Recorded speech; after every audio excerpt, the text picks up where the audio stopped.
चंपापुर एक छोटा शांत गांव जो दिन में हरियाली से भरा होता है, लेकिन रात होते ही एक डरावनी चुप्पी में बदल जाता है।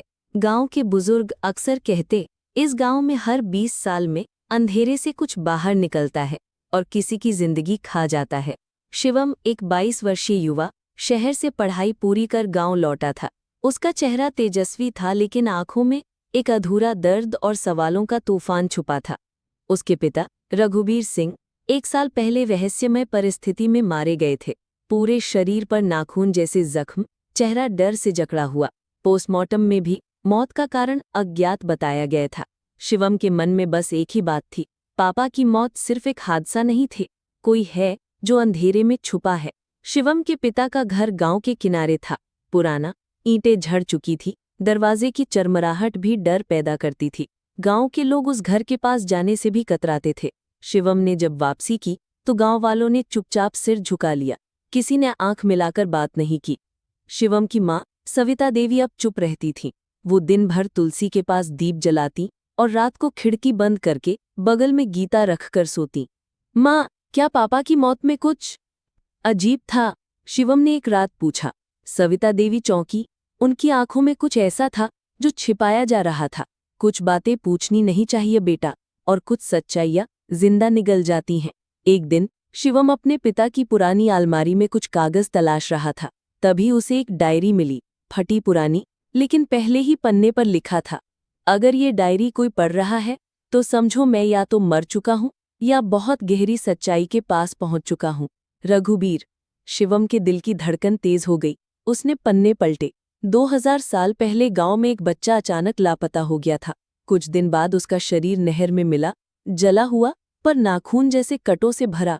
तब से हर 20वें साल गांव में कुछ अनहोनी होती है। कुछ दिखता नहीं पर महसूस होता है, जैसे कोई छाया पीछा कर रही हो। मैंने उस अजीब परछाई को देखा है। लंबा शरीर, जानवर जैसे पंजे, पर 2 पैरों पर चलता है। चेहरा अधजला और आंखें खून जैसी लाल। शिवम ने तय कर लिया कि वो गांव में रात को अकेला गश्त करेगा।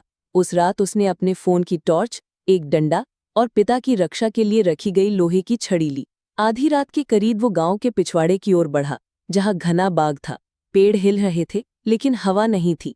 तभी एक आवाज, खर्र खर्र, जैसे कोई जमीन को घसीटता हुआ चल रहा हो। शिवम की आंखें झपकना भूल गई। उसने देखा एक काली आकृति पेड़ों के बीच से धीरे धीरे निकल रही थी। उसके शरीर पर बाल थे जैसे किसी जानवर के, पर चलने का तरीका इंसानों जैसा। और उसकी आंखें ठीक वैसी जैसे उसके पिता ने डायरी में लिखी थी। शिवम ने डर को झटकते हुए डंडा कसकर पकड़ा और जमीन में नजरें गड़ा दी। वो परछाई अब सिर्फ 20 कदम दूर थी। तभी टॉर्च की रोशनी उस पर पड़ी और वो आकृति पीछे हट गई। शिवम ने देखा, वो प्राणी पूरी तरह इंसान नहीं था, एक विचित्र संकर रूप। न आधा जानवर, न पूरा इंसान। हाथों की उंगलियां नुकीली, पैर टेढ़े मेढ़े और कमर से नीचे एक अजीब सी पूंछ। उसकी सांसें गर्म भाप जैसी बाहर निकल रही थी। तू फिर से आ गया? उस प्राणी ने आवाज निकाली। शिवम चौंक गया। तू कौन है?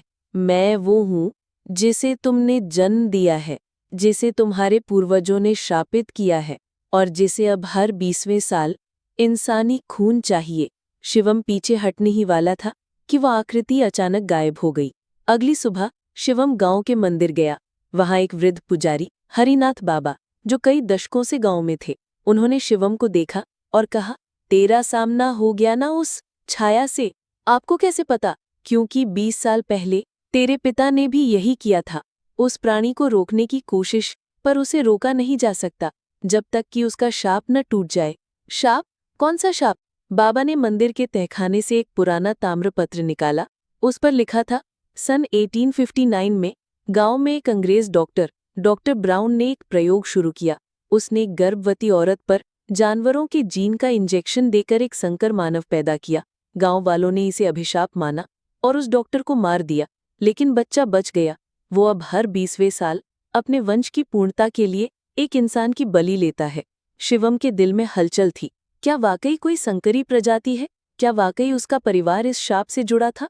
उस रात उसने एक निर्णय लिया, वो उस प्राणी का पीछा करेगा।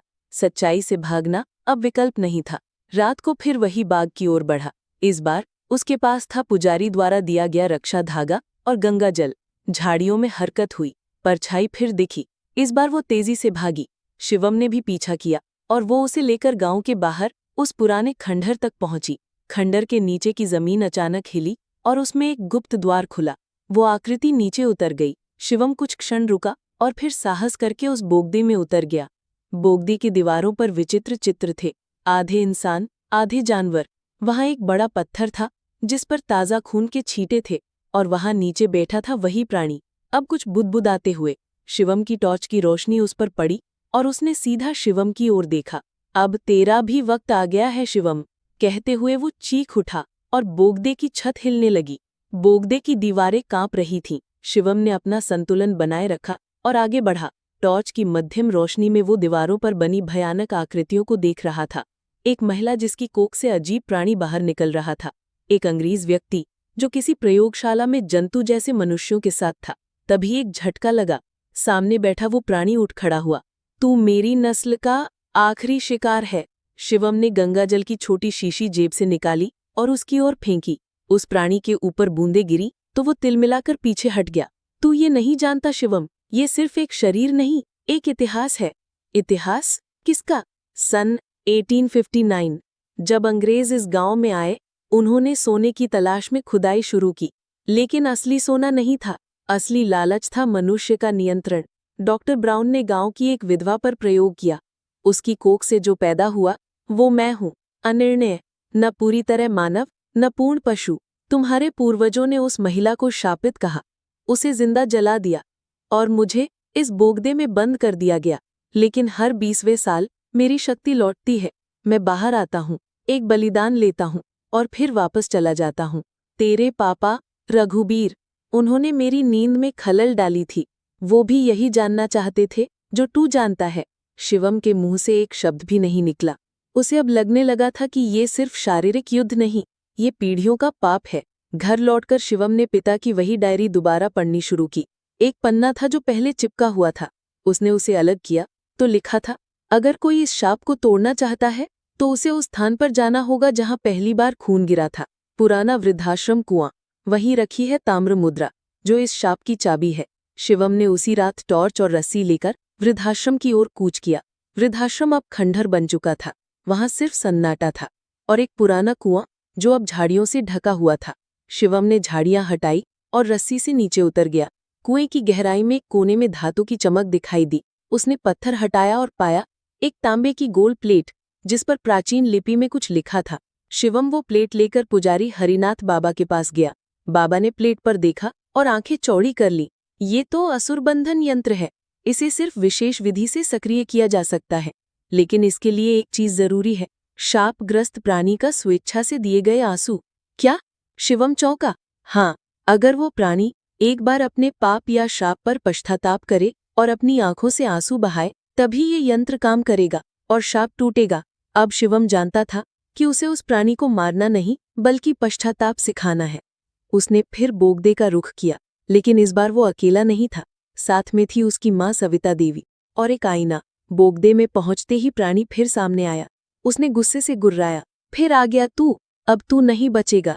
शिवम ने कहा, अगर तुझे मारना होता तो मैं अब तक कर चुका होता, लेकिन मैं तेरे साथ आया हूं तुझे तेरी असलियत दिखाने। उसने आईना आगे किया। आईने में वो प्राणी खुद को देखता रहा। उसके चेहरे पर घाव, आंखों में खून और शरीर पर वो पीड़ा जिसे वो खुद झेलता आया था।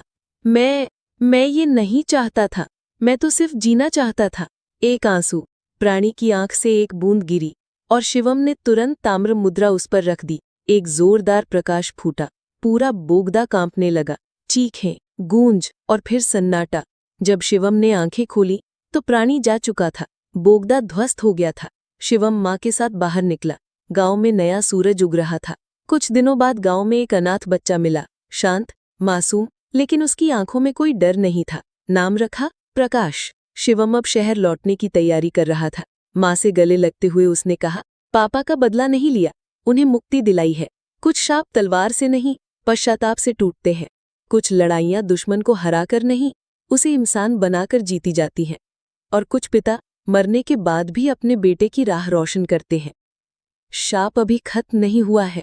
प्राणी की ये अंतिम फुसफुसाहट आरव के कानों में गूंजती रही। उस रात उसे नींद नहीं आई। माँ ने उसे खाना दिया, माथा सहलाया, लेकिन आरव का चेहरा बुझा हुआ था। अगली सुबह वो गांव की पुरानी लाइब्रेरी में गया। वहां एक धूल भरी किताब मिली, तांत्रिक इतिहास, देवगढ़ क्षेत्र। उसमें एक पन्ना था, शाप एक प्राणी का रूप लेता है। जब वो शरीर त्यागता है, वो नए शरीर में प्रवेश करता है। केवल शुद्धिकरण यज्ञ ही इस चक्र को तोड़ सकता है, और वो भी तब जब कोई अपना जीवन समर्पित करे। गांव में अगले दिन एक 5 साल का बच्चा दिखा, अकेला, गूंगा, सहमा हुआ। लोग सोचने लगे कि ये बच्चा कहाँ से आया, लेकिन आरव को जैसे एक तीर लगा। बच्चे की आंखें वैसी ही थी, रक्तिम, गहराई से चमकती। वो वही है, आरव ने फुसफुसाया। आरव कालेश्वर मंदिर पहुंचा। वहां एक वृद्ध पुजारी मिले, स्वामी अमरनाथ, वर्षों से अलग थलग, सिर्फ तंत्र मंत्र साधना में लगे हुए। उन्होंने आरव को पहचान लिया। तू रमेश का बेटा है, वो जो खुद शाप में जलता रहा, और अब तू उसके समापन का कार्य बनकर आया है। क्या करना होगा? आरव ने पूछा। उस बच्चे को मारना नहीं है, खुद को अर्पित करना है। बलिदान से ही शुद्धि होगी। पूर्णिमा की रात थी। आरव ने मां से कुछ नहीं कहा। वो उस बच्चे को लेकर मंदिर के नीचे स्थित पुरानी गुफा में पहुंचा। उसके पास एक रक्षा सूत्र, एक अग्निकुंड और पिता की तस्वीर थी। गुफा में प्रवेश करते ही बच्चा कांपने लगा। अचानक उसके चेहरे पर भयावह परिवर्तन आया। वो चीखा, तू मुझे नष्ट नहीं कर सकता, मैं तेरे खून में हूं। तो ले, यही खून तुझ में जहर बन जाएगा। आरव ने यज्ञकुंड में अपना खून टपकाना शुरू किया। मंत्र गूंजने लगे।